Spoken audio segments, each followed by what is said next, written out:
my faith alive till love is found.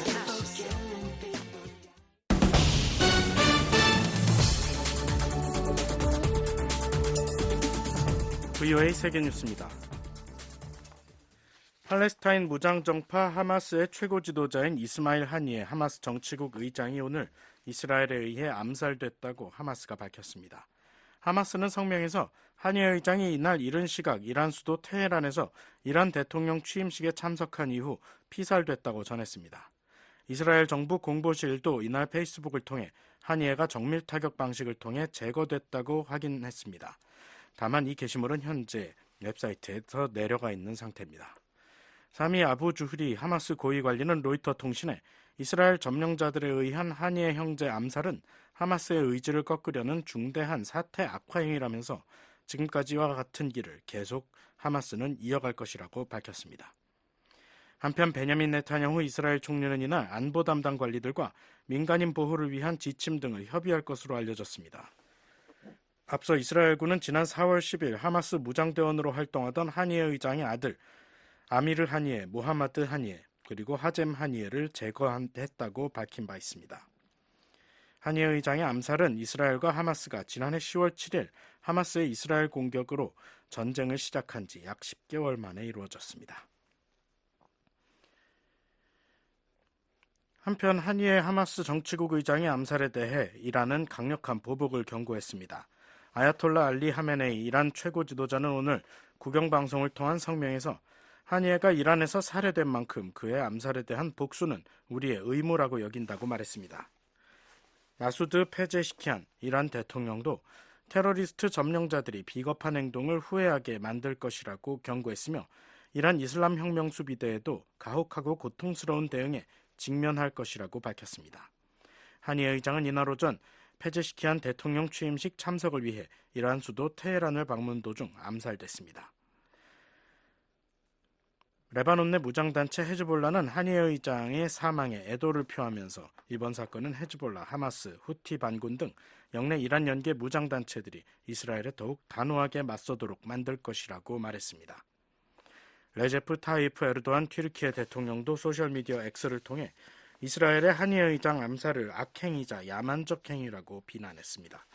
중동 국가 카타르 외무부는 성명에서 암살은 위험한 갈등 고조 행위라며 강력히 비난했습니다. 한편 안드레이 나스타신 러시아 외무부 부대변인은 모든 당사자들이 자제력을 발휘하고 영내 안보 상황을 극적으로 악화시키고 대규모 무력 대치를 유발할 수 있는 어떠한 조치도 포기할 것을 촉구한다고 말했습니다. 린젠 중국 외교부 대변인도 정례 브리핑에서 중국은 하니에 암살 사건이 중동 정세를 더욱 불안정하게 만들 수 있다는 점을 깊이 우려하고 있다고 말했습니다. 레바논 내 이슬람 무장단체 헤즈볼라 등 중동 내 친이란 무장 세력의 위협에 맞서는 이스라엘에 대한 미국의 공약은 철통 같다고 미국 백악관이 어제 밝혔습니다. 에이드리언 왓슨 백악관 국가안보회의 대변인은 이날 성명에서 이스라엘이 점령 중인 이스라엘 레바논 접경 골란고원 지역에서 지난 27일 어린이 12명을 사망케 한 헤즈볼라의 공격에 대해 언급하면서 이같이 말했습니다. 그러면서 이스라엘은 자신이 직면한 심각한 위협으로부터 스스로를 지킬 권리가 있다고 강조했습니다. 왓슨 대변인은 또 미국은 이 같은 끔찍한 공격들을 끝내고 양측 시민들이 안전하게 집으로 돌아갈 수 있도록 하기 위한 외교적 해결책을 위해 계속 노력하고 있다고 말했습니다. 한편 이스라엘군은 이날 성명에서 헤즈볼라의 최고위 군사령관이자 하산 나스랄라 헤즈볼라 수장의 오른팔격인 푸아드 슈크르를 제거했다고 밝혔습니다. 성명은 이어 슈크르는 지난해 10월 8일부터 이스라엘에 대한 헤즈볼라의 공격을 지휘해왔으며 27일 골란고원 어린이 살해 사건과 수년간의 이스라엘인과 외국인 살해 사건에 책임이 있는 인물이라고 주장했습니다. 중국군 항공기와 함정들이 또다시 타이완 인근에 대거 출현했다고 타이완 국방부가 31일 밝혔습니다. 타이완 국방부는 이날 보도자료에서 현지 시각 30일 새벽 6시부터 24시간 사이에 타이완 주변에서 작전 중인 중국군 항공기 25대와 함정 10척이 포착됐다고 전했습니다. 이들 항공기 중 20대는 타이완 해협 중간선을 넘은 뒤 타이완 북중부, 남서부와 동부의 방공식별구역에 진입했다고 타이완 국방부는 설명했습니다.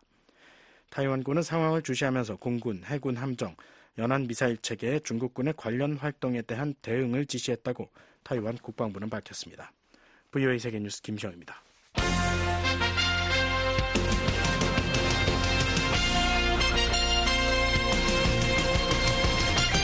VOA News Today. 여러분 안녕하십니까? 2024년 7월 31일 수요일 VOA 뉴스투데이 3부 시작하겠습니다. 진행의 김영교입니다. 이 시간에 보내드릴 주요 소식입니다. 중국과 러시아가 북한에 대한 영향력을 놓고 서로 경쟁하고 있다고 미국 국무부 부장관이 평가했습니다. 최근 몇 년간 중국, 러시아, 이란, 북한 간 협력이 심화돼 미국이 냉전 종식 이후 가장 심각한 위협에 직면했다고 미국 의회 산하 기구가 진단했습니다. 북중 관계에서 이상 기류가 감지되고 있는 가운데 전문가들은 중국이 최근 북러 밀착에 불편한 심기를 드러내고 있다고 평가하면서도 중국의 대북 정책에서 큰 변화를 기대하긴 어렵다고 전망했습니다. 내일 북한 날씨는 전 지역 대체로 흐리고 비 오겠습니다. 최저기온은 18에서 26도, 최고기온은 25에서 35도 되겠습니다. 바다의 물결은 동해 앞바다 0.5에서 1m, 서해 앞바다 0.5에서 1.5m 일겠습니다. 첫 소식입니다. 중국과 러시아가 북한에 대한 영향력을 놓고 서로 경쟁하고 있다고 미국 국무부 부장관이 평가했습니다. 중국이 러시아의 몇 가지 대북 조치에 불안해하고 있다는 진단도 내놨습니다. 이조은 기자가 보도합니다. 커트 캠벨 미 국무부 부장관은 30일 러시아, 중국, 북한, 이란을 지목하며 이 권위주의 국가들 간의 관계가 매우 복잡하다고 말했습니다. The relationship between these authoritarian countries is very complex, Senator. And 캠벨 부장관은 이날 상원 외교위원회가 중국과의 전략적 경쟁을 주제로 한 청문회에 출석해 이같이 말하며 간단히 말해 각기 자국의 이익을 증진하기 위해 교묘하게 움직이고 있다고 말할 수 있다고 밝혔습니다. 북한 문제와 관련해 중국과 러시아 간 역학관계는 경쟁이라고 규정했습니다. these countries are animated by leaders who are distrustful, often deeply distrustful. 캠벨 부장관은 이들 국가는 서로를 신뢰하지 않는, 종종 깊이 불신하는 지도자들에 의해 움직이고 있다며 예를 들면 중국과 러시아는 현재 북한에 대한 영향력을 놓고 경쟁하고 있으며 중국은 러시아가 북한에 취해온 몇 가지 조치에 대해 불안해하고 있다고 말했습니다. 이어 중국은 러시아와 북극 지역을 놓고서도 경쟁하고 있다며 이는 분열이나 간극이 있다기보다는 우리에게 불만을 품고 있는 다양한 나라들 사이에 복잡한 외교가 있다는 것을 의미한다고 밝혔습니다. 북한이 러시아의 우크라이나 전쟁을 지원하는 무기를 제공하면서 양국 간 군사 협력은 최근 전례 없는 수준으로 심화하는 움직임을 보이고 있습니다. 블라디미르 푸틴 러시아 대통령이 24년 만에 북한을 방문한 지난 6월 양국은 군사동맹에 준하는 수준의 새 상호 방위 조약을 체결하기도 했습니다. 하지만 북한과 러시아는 국제사회가 구체적인 증거를 제시했음에도 불구하고 양국 간 무기 거래 사실을 부인하고 있습니다. 미국의 적성국 간 연대와 관련해 캠벨 부장관은 한국을 포함한 동맹국 간 강력한 협력이 중요하다는 점도 강조했습니다. Association between Russia, North Korea, China, and Iran. 캠벨 부장관은 러시아, 북한, 중국, 이란 사이 연계가 점점 더 의도적으로 모든 곳에서 우리에게 도전을 가하고 있다며 우리가 해온 가장 중요한 일은 이에 비견할 수 있는 연합을 우리와 협력하는 동맹국들과 함께 구축한 것이라고 강조했습니다. 또 유럽과 인도태평양 사이 연결은 매우 중요하다며 현재 러시아와 전쟁 중인 우크라이나를 전폭적으로 지원하는 나라는 일본과 한국, 호주라는 점을 언급했습니다. 그러면서 이는 전례가 없는 일이며 대체로 미국의 지원과 독려가 있었기에 가능했다고 강조했습니다. 인도태평양 정책과 관련해 바이든 행정부의 주요 성과 중 하나로는 한국 등 영내 동맹 및 파트너들 간 양자 및 다자 협력 강화를 꼽았습니다. 캠벨 부장관은 청문회에 앞서 제출한 서면 보고에서 우리는 이전에는 비현실적이거나 불가능해 보였던 방식으로 인도태평양에서의 관계를 강화하고 있다며 특히 바이든 대통령은 동북아시아에서 우리의 가장 가까운 두 우방인 일본 및 한국과 캠프 데이빗에서 역사적인 3자 회담을 시작했다고 말했습니다. 또 2주 전 호주, 일본, 한국, 뉴질랜드 등 인도태평양 파트너들이 이곳 워싱턴에서 열린 북대서양조약기구 나토 정상회의에 참석했을 때 입증된 것처럼 우리는 인도태평양과 유럽의 동맹국 및 파트너들을 하나로 묶기 위해 노력해왔다고 덧붙였습니다. 전 세계에서 다방면에 걸친 중국의 영향력 증대에 대한 우려도 제기했습니다. 캠벨 부장관은 서면 보고에서 중국의 군사적, 경제적, 지정학적 우위 추구는 모든 지역에서 진행되고 있다며 특히 평시 사상 최대 규모인 중국의 군사력 증강은 영내 균형을 뒤흔들고 있다고 진단했습니다. 그러면서 이는 우리가 똑같은 결의를 갖고 대응해야 하는 세대적 도전이며 우리는 각 분야에서 동맹국 및 파트너들과 조율하고 있다며 이는 중국과의 경쟁 전략에 있어 필수적인 요소라고 강조했습니다.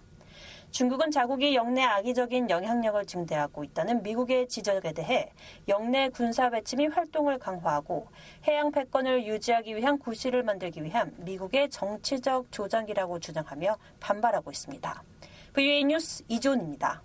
최근 몇 년간 중국, 러시아, 이란, 북한 간 협력이 심화돼 미국이 냉전 종식 이후 가장 심각한 위협에 직면했다고 미국 의회 산하 기구가 평가했습니다. 미국이 동맹국과 함께 다중전쟁을 동시에 수행할 태세를 갖출 것을 제안했습니다. 조은정 기자가 보도합니다. 미 의회 산하 국방전략위원회의 에릭 에덜먼 부위원장은 30일 미 상원 군사위원회 청문회에서 중국, 러시아, 북한, 이란의 협력 심화를 지적하며 미국이 동맹국들과 함께 여러 개의 전쟁을 동시에 수행할 태세를 갖춰야 한다고 말했습니다. We propose that the force needs to be sized, the joint force, in conjunction with U.S. allies and partners to defend the homeland. 조지 W. 부시 정부 당시 국방부 정책 담당 처간보를 지낸 에덜먼 부위원장은 미국이 동맹국, 파트너와 함께 미국을 방어하는 동시에 인도태평양과 유럽, 중동의 위협에 대처할 수 있는 규모의 연합군 구성이 필요하다고 제안한다고 말했습니다. 이어 모두 같은 전쟁이 아니기 때문에 세계 각지에서 전력의 다른 요소들이 필요할 것이라며 미국의 국제적 책임에는 외교적, 경제적 대응뿐 아니라 군사적 대응도 필요하다고 말했습니다. 국방전략위원회가 29일 의회에 제출한 국방전략 검토 보고서의 주요 내용을 발표하기 위해 청문회에 출석한 에덜먼 부위원장은 중국, 러시아, 이란, 북한 사이에 나타난 협력 관계는 미국이 2022년 발표한 국방전략 보고서에서 고려하지 않은 중요한 전략적 변화라며 이같이 말했습니다. 2022년 국방전략 보고서는 강대국 경쟁을 위한 계획과 자원을 강조하며 특히 중국과 러시아를 주요 경쟁자로 지목하고 있습니다. 또 본질적으로 하나의 주요 전고 전쟁을 수행하면서 다른 곳에서의 기회주의적 침략을 억제하는 병력 구성을 제시하고 있습니다. 제인 하먼 국방전략위원회 위원장은 이날 청문회에서 미국이 2차 세계대전 이래로 가장 심각하고 복잡한 위협에 직면해 있다며 특히 적성국들이 핵을 보유하거나 개발 중이라는 점을 지적했습니다. This unholy alliance, or whatever I think you call it, alliance of aggression, is extremely dangerous. 하먼 위원장은 이 위험한 동맹 혹은 침략 동맹은 극도로 위험하다며 북한은 핵무기를 보유하고 있고 이란의 핵무기 제조는 시간 문제이며 다른 두 나라는 핵 보유국이라고 지적했습니다. 그러면서 이것이 향하는 지점은 끔찍하다며 따라서 우리가 국력의 모든 요소를 활용해 이들 국가가 우리에게 대항하지 못하도록 억제해야 한다고 말했습니다. 국방전략 검토 보고서는 이와 관련해 미국의 적국들이 연대해 여러 지역에서 동시다발적으로 충돌이 발생할 가능성에 대비해 미국이 동맹국들과 함께 복수 전구 전력 구조를 유지해야 한다고 제안했습니다. 이것은 냉전 당시 양극적 구조와 탈냉전 이후 동북아와 중동에서 불량국가에 대한 두 개의 전쟁 동시수행 구조와는 구별된다고 설명했습니다. 미국과 동맹국들이 기술과 전문성을 활용해 비대칭 우위를 유지하고 미국 본토를 방어하는 동시에 중국과 러시아의 침략을 억제하고 중동에서 이란의 악의적 활동에 대응해야 한다는 것입니다. 보고서는 미국이 국력의 모든 요소를 투입하는 동시에 동맹과의 협력을 강화해 동시다발적 전쟁에 대비해야 한다고 밝혔습니다. 특히 중국의 도발에 대응해 아시아에서 파트너십을 강화하려는 미국의 외교, 국방 노력을 높이 평가한다며 미국, 영국, 호주 안보동맹 오커스, 미국, 일본, 호주, 인도 안보협의체 쿼드, 미한일 3국 관계 강화, 필리핀과의 방위협력 강화와 같은 노력이 영내 억지력 유지에 매우 중요하고 작전상에 이점을 준다고 말했습니다. 보고서는 북한과 관련해서는 김정은이 30개 이상의 핵탄두로 구성된 것으로 추정되는 핵무기고를 확장하는 데 여전히 전념하고 있다고 지적했습니다. 그러면서 북한은 2023년 우주 발사체 발사에 성공하는 등 미사일 발사와 무력 시위를 계속 공격적으로 진행하고 있다며 북한이 한국과의 군사적 긴장을 전례 없이 높은 수준으로 끌어올렸으며 적어도 일부 분석가들은 전쟁을 하겠다는 전략적 결정을 내렸다고 보고 있다고 밝혔습니다. 또 우크라이나 전쟁을 통해 유럽에서 여전히 탱크와 장갑차 등 중장갑 병력이 필요하다는 게 확인됐다며 한반도에서도 유사시 그럴 가능성이 있다고도 지적했습니다. 초당적인 독립위원회인 국방전략위원회는 활동의 일환으로 2022년 국방전략 보고서와 관련된 전략적 목표와 우선순위, 태세와 작전 개념, 전략적 위험에 대한 검토를 진행한 뒤 이번 보고서를 발간했습니다. VOA 뉴스 조은정입니다.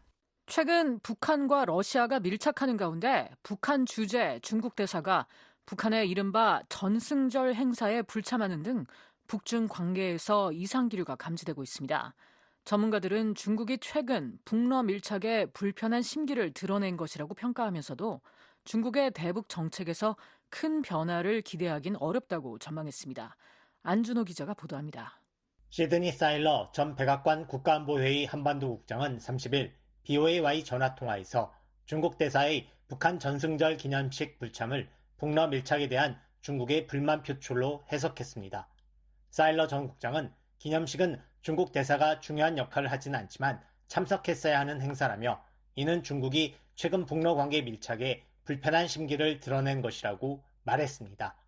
이어 북한은 현재 북러 관계를 외교의 중심으로 삼으려 하고 있으며 러시아에 집중하고 있다면서 잠재적으로 러시아가 북한의 핵과 미사일, 재래식 무기 개발을 돕고 있다는 점에서 문제가 되고 있다고 말했습니다. China would appear to be unhappy with that and the fact that they've lost so much leverage. You know, when Kim can turn to Moscow, he doesn't need to turn to Beijing. 사일러 전 국장은 중국은 이에 대해 불만인 것으로 보이며 대북 영향력을 많이 잃었다는 사실에 대해서도 불만인 것으로 보인다면서 김정은으로서는 러시아로 눈을 돌릴 수 있는데 굳이 중국으로 향할 필요가 없다며 이것이 분명히 중국을 불쾌하게 했을 것이라고 진단했습니다. 한국전쟁 정전협정 체결 71주년인 지난 27일 평양체육관에서 북한의 이른바 전승절 기념행사가 열렸습니다. 이 자리엔 알렉산드르 마체코라 러시아 대사와 레바빙 베트남 대사 등 북한 주재 각국 외교관들이 참석했습니다. 그런데 이 자리에 왕야진 중국 대사가 모습을 보이지 않았습니다. 그동안 한국전쟁을 항미 원조전쟁, 다시 말해 미국에 대항해 북조선을 도와준 전쟁이라고 강조해온 중국이 전승절 행사에 불참한 것은 이례적입니다. 지난해 기념식에서는 리홍중 중국 전국인민대표대회 상무위원회 부위원장이 세르게이 쇼이구 러시아 국방장관과 함께 김정은 북한 국무위원장 좌우의 자리에 대륙간 탄도미사일 화성 18형 등 북한의 전략무기 행렬을 지켜봤던 것과는 대조적이었습니다. 에반스 리비어 전 국무부 동아태 담당 수석 부차관보는 이날 BOA의 관련 질의에 중국 대사가 평양의 전승절 기념행사에 참석하지 않은 것은 매우 이례적이라며 특히 새로운 북러 전략적 동반자 협정이 체결된 이후 북중 관계가 좋지 않다는 것을 보여주는 최근의 신호라고 평가했습니다.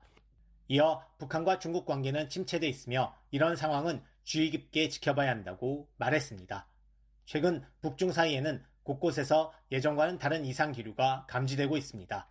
북중 교역이 감소하고 중국 다롄의 2018년 북중 정상회담 기념 동판인 시진핑 김정은 발자국 동판이 제거됐습니다. 또 일본 지진 때는 김정은이 기시다 후미오 일본 총리에게 각하란 표현을 쓰며 위로 서한을 보냈지만 중국의 대규모 지진과 산사태에 대해서는 위로 서한을 보내지 않았습니다. 북한은 한국과 중국, 일본 3국 정상회의 공동선언에서 한반도 비핵화를 천명하자 이를 비난하는 담화를 내놨고 지난 6월 블라디미르 푸틴 러시아 대통령의 방북 당시엔 서울에서 한중 외교안보 대화가 열렸습니다. 로버트 랩슨 전 주한미국 대사대리는 BOA에 보낸 서면 답변에서 북중 관계 저변엔 항상 어느 정도의 허약한 면이 존재해왔고 이는 북한과 중국의 전략적 지역적 이해관계에 따라 수십 년간 기복이 심했다고 평가했습니다. 이어 최근 북러 정상회담이 베이징에서는 환영받지 못했다면서 이는 북한에 대한 중국의 우위에 대한 도전을 의미하며 중국의 주요 동북 지역 국경과 한반도 전체에 원치 않는 불안정을 초래할 수 있기 때문이라고 진단했습니다. 그러면서 중국이 취하고 있는 다양한 조치들은 북한에 대한 불만을 반영하는 것이 가능성이 높다고 말했습니다. 그러나 이 같은 북중 관계가 이상현상은 아니란 지적도 있습니다. 중국이 북러 밀착으로 다소 불편하더라도 미국을 상대하기 위해서는 북한이 꼭 필요하다는 지적입니다.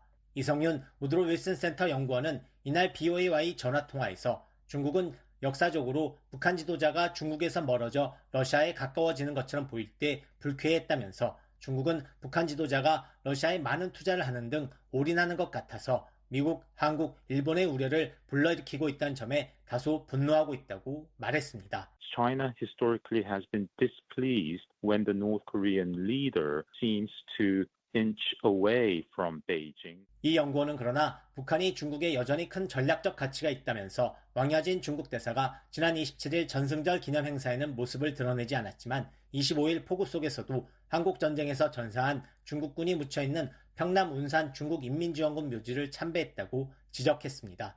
이어 오늘날 북중 관계는 1960년대만큼 나쁘지는 않지만 좋지도 않으며 이것은 이상기류가 아니라면서 중국과 북한은 관계가 좋을 때와 그렇지 않은 때를 주기적으로 겪는다고 말했습니다. 그러면서 중국의 가장 큰 장기적 전략적 경쟁자인 미국에 대항할 수 있는 북한 카드를 갖는 것은 필수적인 전략적 가치가 있다면서 아마도 중국이 올해 안에 김정은을 중국에 초청해 투자와 원조를 약속할 가능성이 높다고 전망했습니다.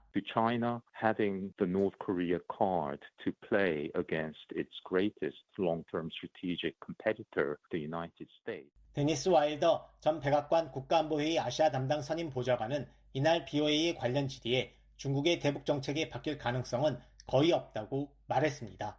이어 시 주석은 블라디미르 푸틴 러시아 대통령과 김정은과의 관계에 불만이 있을 수 있지만 다른 대안이 없다고 말했습니다. 전문가들은 또 최근 북한과 러시아가 체결한 포괄적인 전략적 동반자 관계에 관한 조약에서 자동 군사 개입에 해당하는 조항이 중국을 겨냥한 것이란 일각의 주장을 일축했습니다. 리비어 전 수석 부차관보는 새로운 북러 관계가 중국을 겨냥한 것으로 보기 어렵다면서 중국의 지원이 북한 생존에 매우 필수적이기 때문이라고 말했습니다. 랩슨 전 대사 대리도 그런 주장은 어불성설이라고 잘라 말했습니다. 이성윤 연구원도 1969년 중국과 소련은 국경 부근에서 군사적 충돌까지 벌였지만 최근 중국과 러시아 관계는 매우 우호적이라며 러시아는 우크라이나 전쟁을 계속하는데 중국의 지원이 필요하기 때문에 최근 북러 조약이 중국을 겨냥한 것이라는 해석은 지나친 해석이라고 말했습니다. BOA 뉴스 안준호입니다. 캐나다가 한국과의 안보 협력을 활발하게 진행하고 있다고 타마라 모히니 주한 캐나다 대사가 말했습니다. 30년 넘게 외교관으로 일하며 지난 2022년 한국에 부임한 모히니 대사는 29일 BOA와의 화상 인터뷰에서 한국과의 협력 분야가 무한하다며 이같이 말했습니다. 모히니 대사는 또한 한국이 직면한 많은 위협에 캐나다도 함께 직면해 있다며 북러 협력 증대에 대한 한국의 우려도 공유한다고 말했습니다. 이 밖에도 모히니 대사는 북한의 코로나 정책을 면밀히 주시하고 있다면서도 방북 계획에 대해서는 시기상조라고 선을 그었습니다. 안소영 기자가 모히니 대사를 인터뷰했습니다. 북한 겸임 공관으로 구성된 협의체인 한국의 한반도 클럽 소속입니다. 최근 한국 외교부 초청으로 관련 행사에 참석했는데요. 어떤 논의가 이루어졌는지 또 가장 중요하다고 생각하는 부분은 무엇입니까? Groupings here in Seoul, across Korea, like-minded countries where we meet. I think we're governed by. 한반도 클럽 모임 관련 내용은 한국 외교부에서 공개한 자료를 참고하면 좋을 것 같습니다. 저는 우리가 영국에서 도입된 채텀하우스 비공개 규칙에 따라 운영된다고 생각합니다. 이는 외교적 교류를 촉진하기 위한 것으로 특히 외교적 동료들의 발언을 구체적으로 다시 언급하지 않는 것이 규칙입니다. 다만 강조하고 싶은 중요한 점은 서울에는 여러 같은 생각을 가진 국가들의 모임이 있다는 점입니다. 우리는 핵심 원칙을 재확인하는 것을 선호합니다. 그중 하나는 수십 년 동안 평화롭고 번영하며 비핵화된 한반도에 대한 캐나다의 굳건한 헌신입니다. 지난해 한국과 캐나다는 수교 60주년을 맞이했습니다. 주한 캐나다 대사로서 의미가 남달랐을 것 같습니다. 가장 기억에 남는 성과는 무엇인가요? I have to say that the 60th anniversary celebrations were a highlight for me, a personal highlight. It's an incredible experience as an ambassador. 캐나다 한국 수교 60주년 기념 행사에 참여한 건 개인적으로 놀라운 경험이었습니다. 국가적 관점에서 보면 캐나다와 한국은 항상 좋은 친구였는데 양국 외교부 장관들이 여러 차례 언급했듯이 이제 우리는 가장 친한 친구가 됐다는 겁니다. 현재의 지정학적 상황에서 우리는 새로운 협력의 중요성과 필요성을 발견했고 이에 따라 우리의 관계가 실제로 업그레이드 됐습니다. 60주년을 맞아 포괄적 전략적 동반자 관계를 맺었고 이제 그것이 진전되는 것을 보고 있습니다. 양국 외교부 장관들은 실행 계획을 채택했습니다. 이 파트너십에는 안보를 비롯해 기후변화, 인적 교류, 문화 등 다양한 활동 영역이 포함됩니다. 60주년을 맞이한 데 그치지 않고 2024년에도 이 모든 것을 바탕으로 앞으로 나아가고 있습니다. 캐나다와 한국은 인도태평양 전략에서 전략적 핵심적인 북태평양 지역 내 이웃 국가입니다. 어떤 부분의 협력을 도모할 수 있다고 보십니까? I think it's not an exaggeration to say there's no limit. There's many areas where we can develop our cooperation. 캐나다와 한국이 협력할 수 있는 분야가 무한하다고 해도 과언이 아닙니다. 우리가 협력을 발전시킬 수 있는 분야는 많습니다. 특히 한 달 차이로 발표된 양국의 인도태평양 전략 사이에 많은 유사점이 있다는 점을 언급하고 싶습니다. 그리고 우리가 인도태평양 전략에서 정말로 추진하고 싶은 아이디어 중 하나는 북태평양에 대한 시각을 강조하는 겁니다. 캐나다와 한국은 생각보다 더 가까이 있고 공동으로 지원할 책임이 있는 이웃이 있다는 사실을 강조하고 싶습니다. 또한 한국이 직면해 있는 많은 위협에 마찬가지로 캐나다도 직면해 있습니다. 따라서 한국과 캐나다는 정보와 관점을 공유해야 할 많은 이유가 있습니다. 최근 몇 달 동안 우리가 집중해온 첫 분야 중 하나는 해양 안보인데요.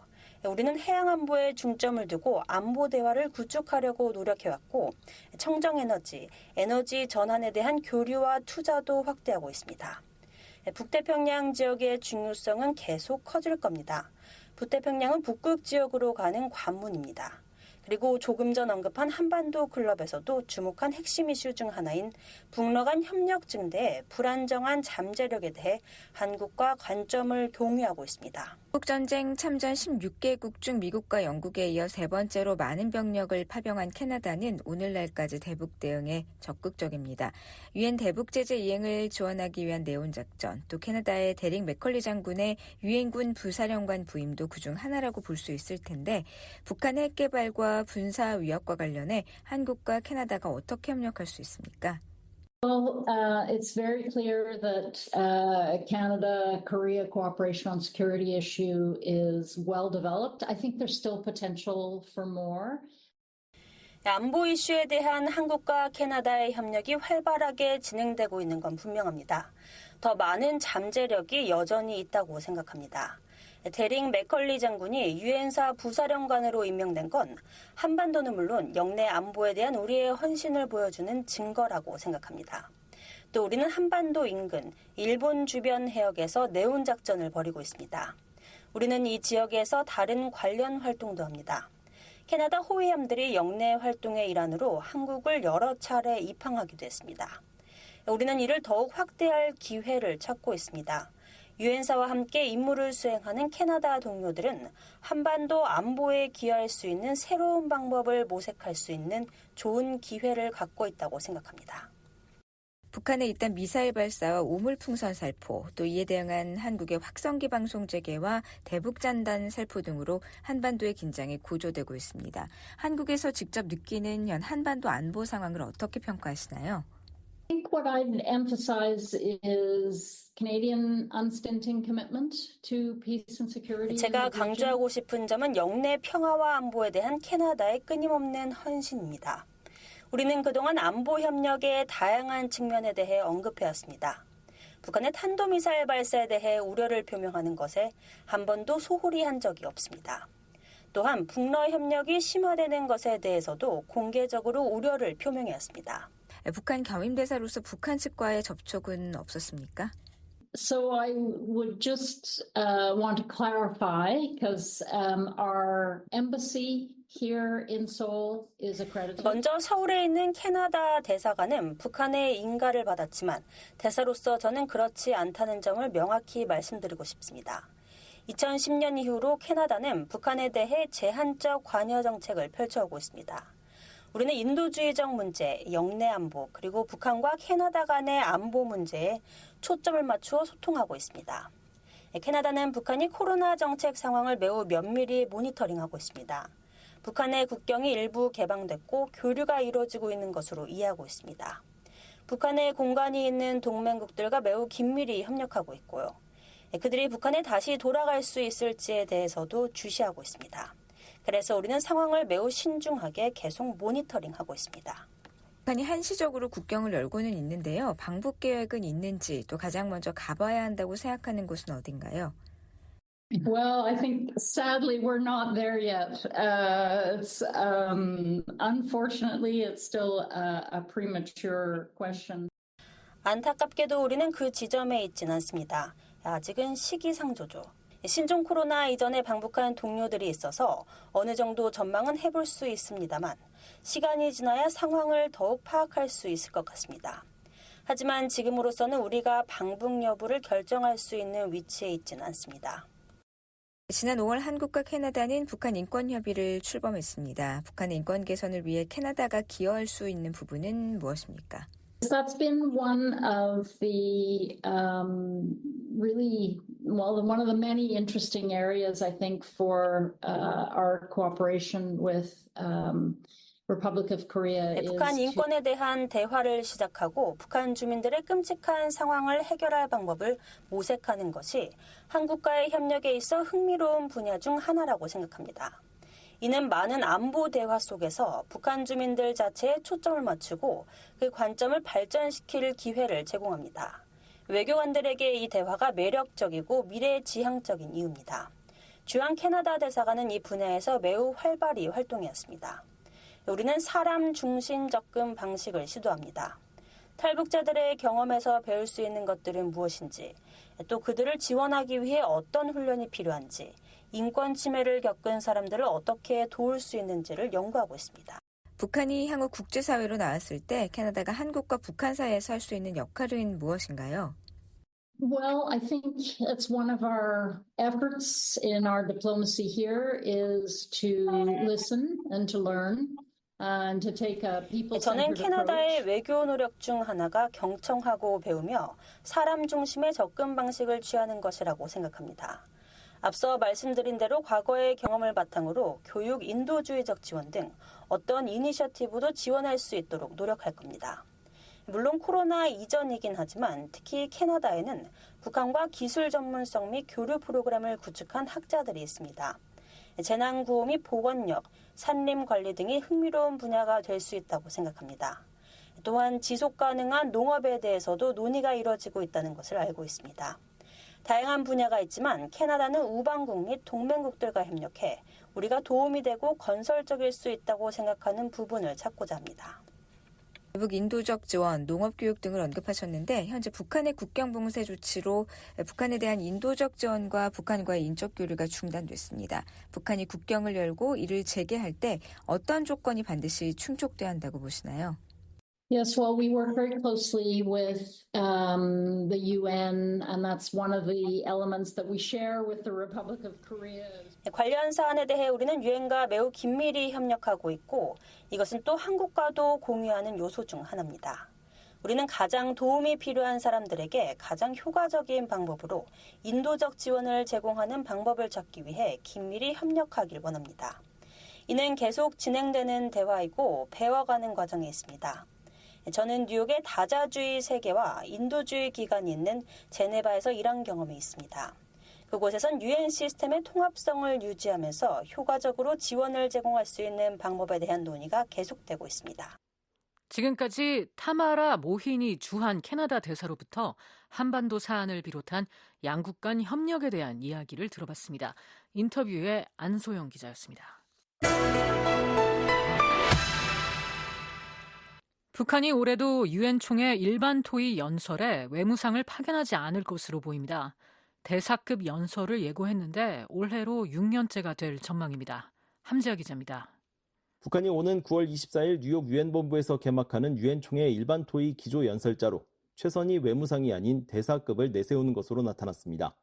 유엔이 최근 공개한 제79차 유엔 총회 일반 토의 잠정 연설 순서에 따르면 북한 순서는 일반 토의 마지막 날인 30일 오전으로 잡혔습니다. 북한은 이날 베넨과 스리랑카, 미얀마에 이어 마지막인 12번째로 연설을 할 예정입니다. 유엔 사무국은 북한 순서 바로 옆에 대사급 외교단을 의미하는 CD라는 문구를 붙였습니다.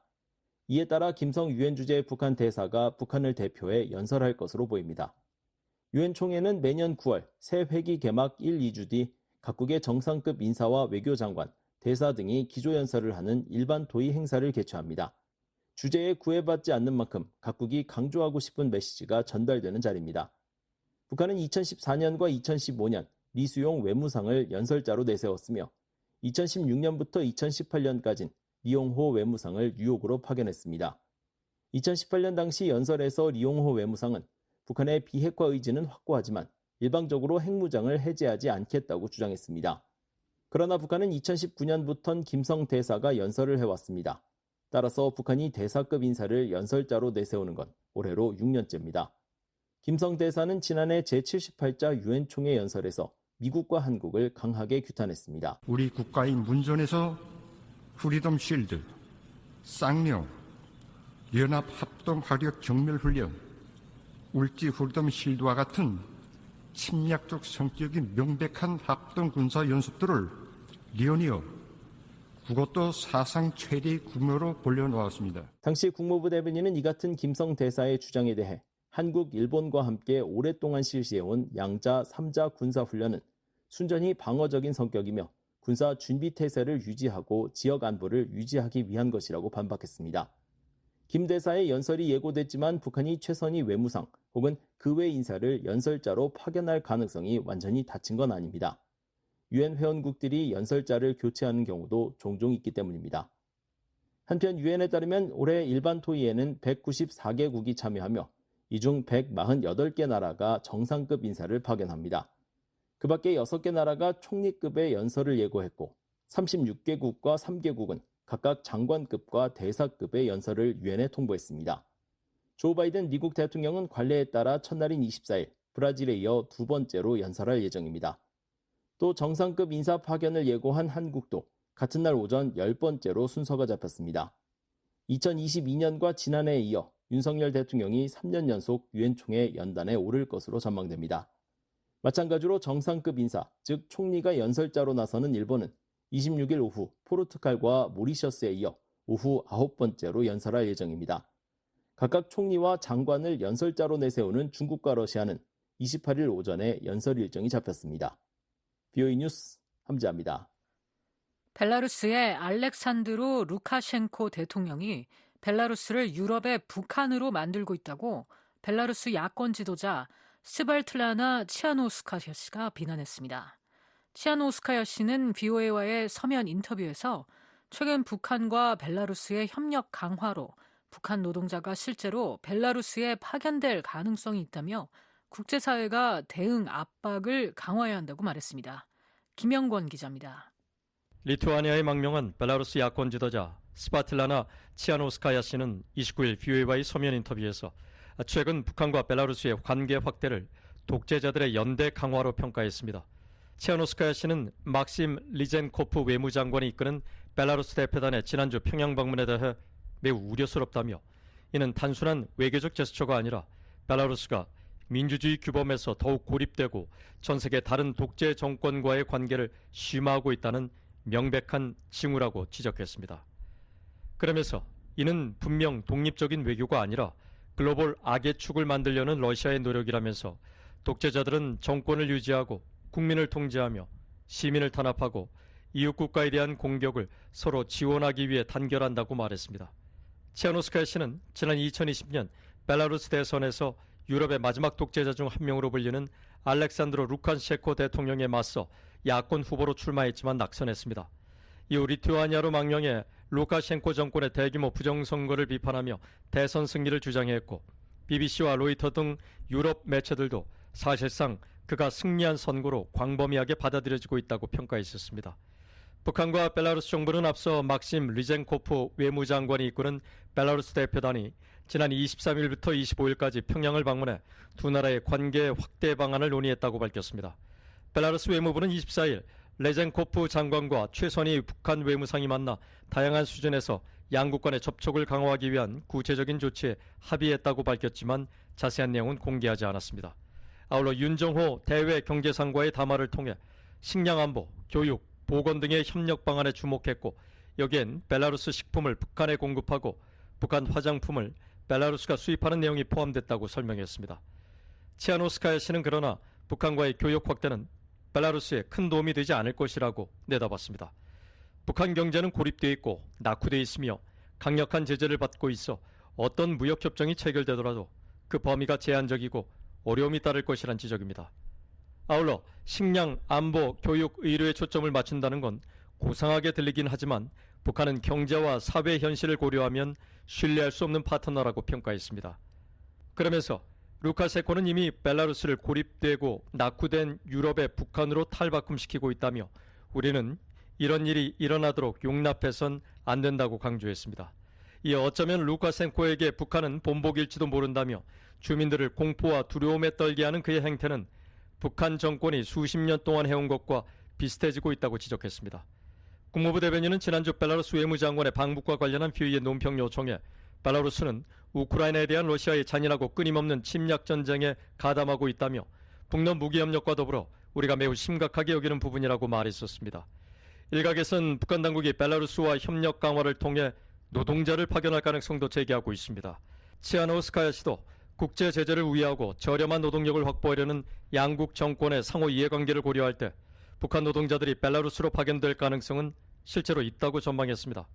이어 그러나 심각하게 우려되는 건 러시아가 점령한 우크라이나 지역의 재건을 위해 이러한 노동자들이 배치될 가능성이라며 이러한 조치는 벨라루스를 국제 분쟁과 국제법 위반에 더욱 얽히게 해 우크라이나 국민의 고통을 가중시키고 지역 안정을 저해할 것이라고 말했습니다.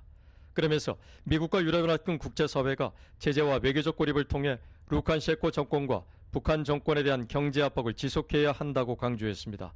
아울러 국제사회가 인권 침해에 눈을 감아서는 안 되며 자유를 위해 노력하는 민주화 운동을 계속 지원해야 한다고 말했습니다. VA는 벨라루스 외무부와 워싱턴의 벨라루스 대사관에 이러한 비판에 대한 입장을 문의하고 답장을 기다리고 있습니다. 벨라루스는 지난해 궐석 재판을 통해 반역과 폭동 주동 혐의 등으로 치아노스카야 씨에게 징역 15년을 선고한 바 있습니다. 하지만 유럽연합 EU와 국제인권단체들은 이를 강하게 비판하며 감옥에 갇혀있는 치아노스카야 씨의 남편 샤르에이 치아노스키스를 비롯한 다수의 야당 지도자들을 석방하라고 촉구했습니다. VA 뉴스 김영곤입니다. 러시아가 5개월째 북한에 공급한 정제유 양을 유엔 안보리에 보고하지 않고 있습니다. 윤활유 등 비연료 제품의 단순 합산치를 제출하는 중국과 더불어 유엔 보고 체계의 허점을 여실히 드러낸다는 지적이 나옵니다. 함지아 기자입니다. 러시아가 대북 정제유 공급량을 유엔에 보고한 건 올해 1월이 마지막입니다. 당시 러시아는 정제유 15,279배럴, 약 1,914톤을 북한에 공급했다며 이 내용을 유엔 안보리 대북제재위원회에 전달했고 위원회는 이 수치를 자체 홈페이지에 게시했습니다. 그러나 이후 러시아는 추가 보고를 하지 않고 있습니다. 이에 따라 아직까지 대북제재위원회 홈페이지에는 1월분 정제유 양이 러시아의 유일한 대북 공급량으로 남아 있습니다. 유엔 안보리는 지난 2017년 결의 23975를 통해 북한의 정제유 수입 한도를 연간 50만 배럴로 제한하고 북한의 정제유를 공급한 나라들의 매월 30일까지 전달의 대북 공급량을 보고하도록 했습니다. 7월 30일 현재 러시아는 6월 공급량에 대한 보고를 마쳐야 했습니다. 이는 무려 5개월치가 밀렸다는 의미이기도 합니다. 대북제재위원회가 각국의 매월 정제유 공급분을 집계해 홈페이지에 게시하는 건 북한에 대한 공급량을 실시간으로 감시해 한도를 넘기는 사태를 미리 예방하겠다는 의도를 담고 있습니다.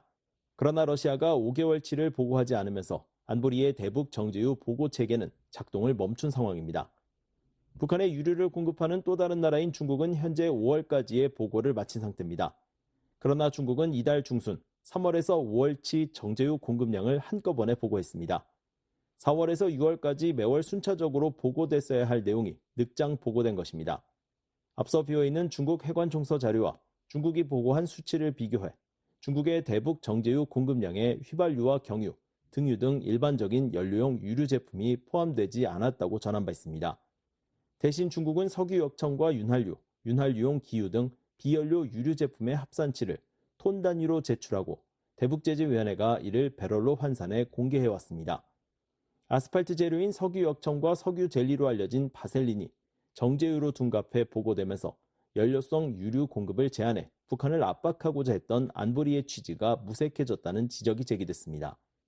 그런데 여기에 중국과 러시아의 늑장 보고가 일상화되면서 안보리 보고 체계에 대한 효용성 논란이 더 커질 수 있습니다.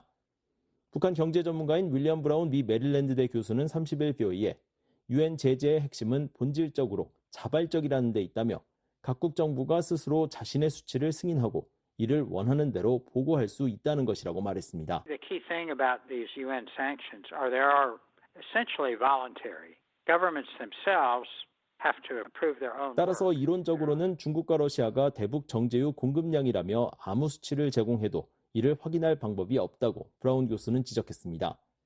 러시아와 중국의 늑장 보고 문제와 별개로 안보리 정제유 보고 체계 자체가 매우 부실한 상태라는 설명입니다. 그러나 브라운 교수는 그럼에도 이 같은 보고 체계는 중국과 러시아의 위법 행위를 국제사회에 알릴 수 있다는 점에서 여전히 유용하다고 말했습니다. BOA는 중국과 러시아 정부의 대북 정제유 공급량 보고와 관련한 입장을 문의하고 답변을 기다리고 있습니다. BOA 뉴스 함지아입니다. 캐나다 해군이 최근 한반도 주변에서 북한의 제재 위반 감시 활동을 벌였습니다. 캐나다의 이 같은 활동은 2018년 이후 9번째입니다. 안소영 기자입니다. 일본 외무성은 30일 캐나다 해군 호위함 몬트리올함이 6월 중순부터 7월 말까지 일본 주변 해역에서 유엔 안전보장이사회 결의에 의해 금지된 북한 국적 선박과의 선박간 환적을 포함한 불법 해양 활동에 대한 감시 활동을 수행했다고 밝혔습니다. 일본 외무성은 30일 보도자료를 내고 이같이 전하며 캐나다 해군 함정의 이런 활동은 지난 2018년 이후 9번째라고 설명했습니다. 앞서 몬트리올함은 지난해 6월에도 동중국해를 비롯한 일본 주변 해역에서 선박간 환적 등 북한의 불법 해양 활동에 대한 감시 작전에 참여한 바 있습니다. BOA는 캐나다 해군의 이번 감시 활동의 의미와 성과 등을 문의하고 답변을 기다리고 있습니다. 앞서 캐나다 국방부는 지난 5월 유엔 안보리 대북제재 이행 감시 활동 계획에 대해 묻는 BOA의 서면 질의에 헬리팩스급 호위함 몬트리올함이 지난달 14일 인도태평양 지역에 배치됐다며 이 함정과 승무원들이 6월과 7월 사이에 네온작전의 일환으로 간헐적인 감시 활동을 펼칠 것이라고 말한 바 있습니다. 그러면서 네온작전은 대량살상무기 프로그램을 포기하도록 북한을 압박하고 북한의 핵무기 시험과 탄도미사일 발사에 대응하기 위해 고안된 유엔 안보리 제재 감시 활동에 대한 캐나다의 기여라고 설명했습니다. 유엔 안보리는 지난 2017년 9월 북한의 육체 핵실험에 대응해 채택한 대북결의 2375호에서 석탄과 석유, 해산물 등 북한의 금수 품목의 밀수를 막기 위해 북한 선박과의 선박간 환적 등을 금지했습니다. 이 같은 안보리 결의 이행을 위해 캐나다는 미국과 일본, 영국, 프랑스, 호주, 뉴질랜드 등과 함께 지난 2018년부터 매년 정기적으로 한반도와 일본 인근 해역에 호위함과 초계기를 순환 배치하며 북한 선박의 불법 환적 등에 대한 해상 감시 활동을 실시하고 있습니다. 데이빗 맥스웰 아태전략센터 부대표는 BOA와의 통화에서 북한의 제재 회피를 단속하기 위한 다국적 연합작전을 고무적으로 평가하고 당장 효과를 거두기 어려워도 지속적으로 이를 강화해야 한다고 말했습니다. is concerned with North Korea's activities, and so it's very positive that Canada is contributing to that. But these have been ongoing. We have long had monitoring activities. 한미연합사 작전참모 출신인 맥스웰 부대표는 이제 더욱 적극적인 제재 집행과 기타 불법 행위 차단이 필요하다고 말했습니다. BOA는 뉴욕 주재 북한 대표부에 캐나다 이번 감시 활동에 대한 입장을 문의하고 답변을 기다리고 있습니다. 앞서 북한은 이 같은 유엔 회원국들의 불법 환적 감시 활동에 강하게 반발한 바 있습니다. 지난 5월 북한은 외무성 대외정책실장 명의 담화를 내고 최근 영국과 캐나다, 프랑스, 뉴질랜드 등이 한반도 한반도 주변 지역과 아시아태평양 지역에 군함과 군용기를 보내 지역의 군사적 긴장을 고조시키고 있다고 주장했습니다. VOA 뉴스 안소영입니다.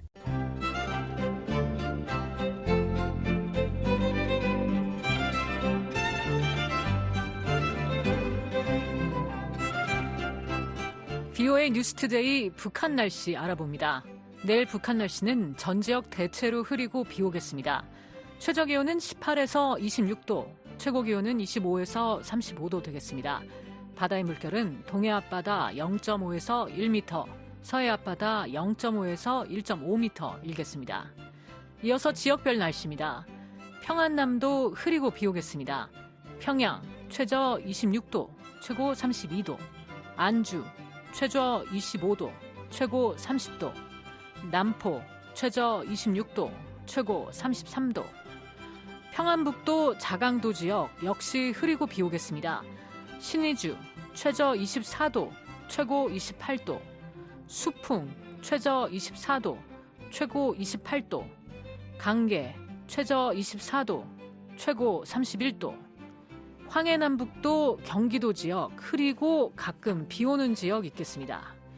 해주 하루 종일 구름 많겠습니다. 최저 25도, 최고 30도. 용연 구름 많고 한때 비 오겠습니다. 최저 25도, 최고 31도 되겠습니다. 개성 최저 26도, 최고 31도. 사리원 최저 25도, 최고 32도. 신계 최저 24도, 최고 30도. 함경남도, 양강도 대체로 구름 많겠지만 일부 지역은 맑아지겠습니다. 함흥 최저 25도, 최고 35도 되겠습니다. 장진은 하루 종일 흐리겠습니다. 최저 19도, 최고 27도. 해산은 하루 종일 흐리다가 오후에 가끔 비 오겠습니다. 최저 21도, 최고 30도 되겠습니다. 강원도 대체로 구름 많겠습니다. 원산은 오후에는 맑아지겠습니다. 최저 26도, 최고 35도. 평강은 하루 종일 흐리고 가끔 비 오겠습니다. 최저 23도, 최고 30도. 함경북도 대체로 흐리다가 맑아지겠습니다. 청진 최저 23도, 최고 30도. 선봉 최저 23도, 최고 30도. 삼지연은 하루 종일 흐리고 한때 비 오겠습니다. 기온은 최저 18도, 최고 25도 되겠습니다. 이어서 해상 날씨입니다. 동해 하루 종일 맑겠습니다. 물결은 앞바다 오전 오후 모두 0.5에서 1m, 먼바다 오전 오후 모두 0.5에서 1.5m 일겠습니다. 서해 하루 종일 구름 많고 한때 비 오겠습니다. 물결은 앞바다 오전 오후 0.5에서 1.5m 일겠습니다. 먼바다는 오전 오후 1에서 2m 일겠습니다. 지금까지 뉴스투데이 3부 보내드렸습니다. VOA 한국어 저녁방송 끝으로 세계 뉴스입니다.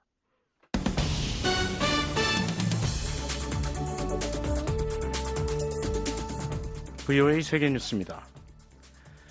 팔레스타인 무장정파 하마스 최고 지도자인 이스마일 하니에 하마스 정치국 의장이 오늘 이스라엘에 의해 암살됐다고 하마스가 밝혔습니다. 하마스는 성명에서 하니에 의장이 이날 이른 시각 이란 수도 테헤란에서 이란 대통령 취임식에 참석한 이후 피살됐다고 전했습니다. 이스라엘 정부 공보실도 이날 페이스북을 통해 하니에가 정밀 타격 방식을 통해 제거됐다고 확인했습니다. 다만 이 게시물은 현재 웹사이트에서 내려가 있습니다. 사미 아부 주흐리 하마스 고위 관리는 로이터 통신에 이스라엘 점령자들에 의한 하니에 형제 암살은 하마스의 의지를 꺾으려는 중대한 사태 악화 행위라면서 지금까지와 같은 길을 하마스가 계속 이어갈 것이라고 강조했습니다. 한편 베냐민 네타냐후 이스라엘 총리는 이날 안보 담당 관리들과 민간인 보호를 위한 지침 등을 협의할 것으로 알려졌습니다. 앞서 이스라엘군은 지난 4월 10일 하마스 무장대원으로 활동하던 하니에 의장의 아들 아미르 하니에와 모하마드 하니에 그리고 하젬 하니에를 제거했다고 밝힌 바 있습니다. 하니에 의장 암살은 이스라엘과 하마스가 지난해 10월 7일 하마스의 이스라엘 기습 공격으로 전쟁을 시작한 지 약 10개월 만에 이루어졌습니다.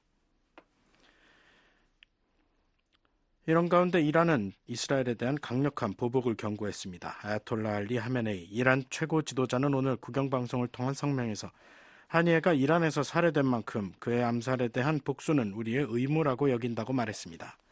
마수드 폐쇄시킨 이란 대통령도 테러리스트 점령자들 이스라엘이 비겁한 행동을 후회하도록 만들 것이라고 경고했으며 이란 이슬람 혁명 수비대도 가혹하고 고통스러운 대응에 직면할 것이라고 밝혔습니다.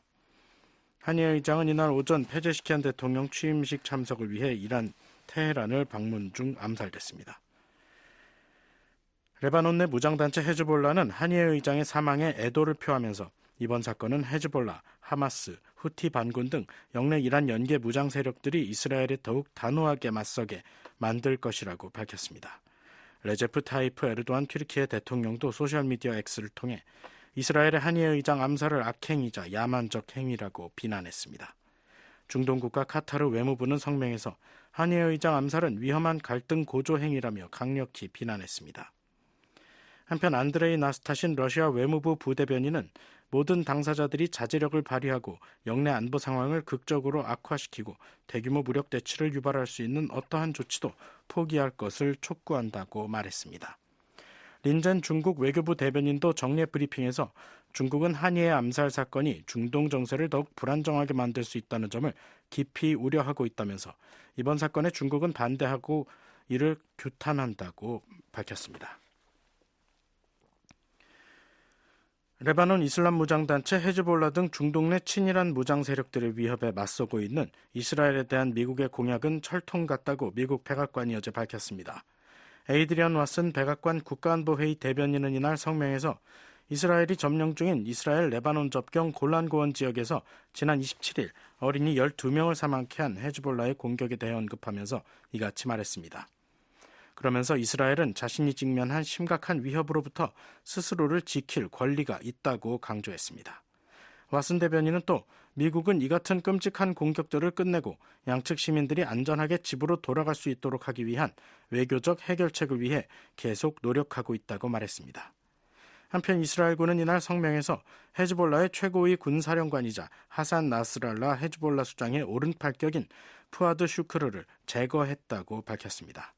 성명은 이어 슈크르는 지난해 10월 8일부터 이스라엘에 대한 헤즈볼라의 공격을 지휘해왔으며 27일 골란고원 어린이 살해 사건과 수년간의 이스라엘인과 외국인 살해 사건에 책임이 있는 인물이라고 주장했습니다. 이스라엘군은 앞서 헤즈볼라가 이스라엘 북부를 향해 10발가량의 로켓을 발사해 민간인 1명이 사망했다고 이날 밝혔습니다. 이스라엘과 헤즈볼라 간의 긴장이 고조되면서 미국과 영국 등은 레바논 내 자국민들에게 대피령을 내렸습니다. 러시아군이 밤사이 또다시 대규모 드론 공격을 가했다고 우크라이나군이 오늘 밝혔습니다. 우크라이나 공군은 성명에서 러시아군이 이날 새벽 수도 크이우 일대 등지에 드론 공격을 감행했다면서 샤히드 131, 136 공격용 드론을 이용한 공격 가운데 가장 큰 규모 중 하나였다고 주장했습니다. 러시아군이 이날 발사한 드론은 크이우 일대에서 요격된 40기를 비롯해 총 89기였으며 모두 요격됐다고 우크라이나 공군은 밝혔습니다. 이번 공격으로 우크라이나 곳곳에서는 밤사이 공습경보가 계속 울렸으며 모든 방향에서 파상적으로 계속된 드론 공격에 주민 11,500명이 지하철역으로 대피해야 했다고 크이우시 당국은 전했습니다. 러시아군이 전술 핵무기 배치 연습을 위한 훈련 3단계를 시작했다고 러시아 국방부가 오늘 밝혔습니다. 러시아 국방부는 이날 성명에서 훈련 3단계에서는 남부와 중부 군관구 병력들이 이스칸데르 M 전술미사일 체계에 모의 탄도를 장착해 발사 지점으로 은밀히 이동시키는 것을 연습할 것이라고 말했습니다. 그러면서 훈련 3단계는 비전략 핵무기 사용 부대의 인력과 장비가 전투 임무를 수행할 준비 태세를 유지하기 위한 것이라고 설명했습니다. VOA 세계뉴스 김시영입니다. 지금까지 여러분께서는 VOA 저녁 방송을 들으셨습니다.